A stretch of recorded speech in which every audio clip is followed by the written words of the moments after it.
आपको बताते चले कि मालेगांव सेंट्रल से मुफ्ती इस्माइल कासमी साहब की इस सीट पर, जहां पर ये जीत गए थे 1200 वोटों से, इसको फिर से रिकाउंटिंग कराई गई थी। आसिफ रशीद शेख ने फिर से इसको रिकाउंटिंग की मांग की थी। उसके बाद जाकर मुफ्ती इस्माइल कासमी साहब फिर से जीत गए, सिर्फ और सिर्फ 75 वोटों से। आपको बता दें कि आसिफ शेख के फिर से रिकाउंटिंग की मांग को लेकर मुफ्ती इस्माइल कासमी साहब फिर से जीत गए, वो भी 75 वोटों से। आपको बताते चले कि आसिफ पहले कांग्रेस पार्टी से थे, फिर उसके बाद खुद की पार्टी बनाई। उनकी पार्टी का नाम है Indian secular largest assembly of Maharashtra, जिसका शॉर्ट फॉर्म होता है इस्लाम, जिसको मजलिस इत्तेहादुल मुस्लिमीन के नेता मुफ्ती मोहम्मद इस्माइल अब्दुल खालिक साहब ने दोबारा रिकाउंटिंग से 75 वोटों से, सिर्फ और सिर्फ 75 वोटों से हरा दिया। वहीं अब बात कर लेते हैं औरंगाबाद ईस्ट में, फिर से रिकाउंटिंग के बाद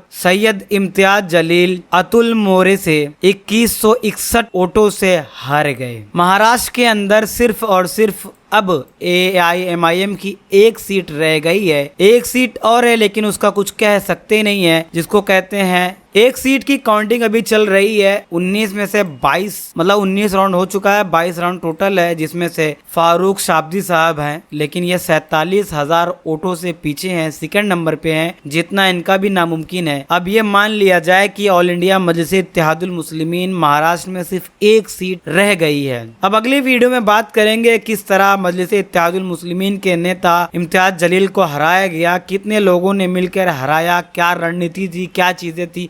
अगली वीडियो में हम बात करते हैं।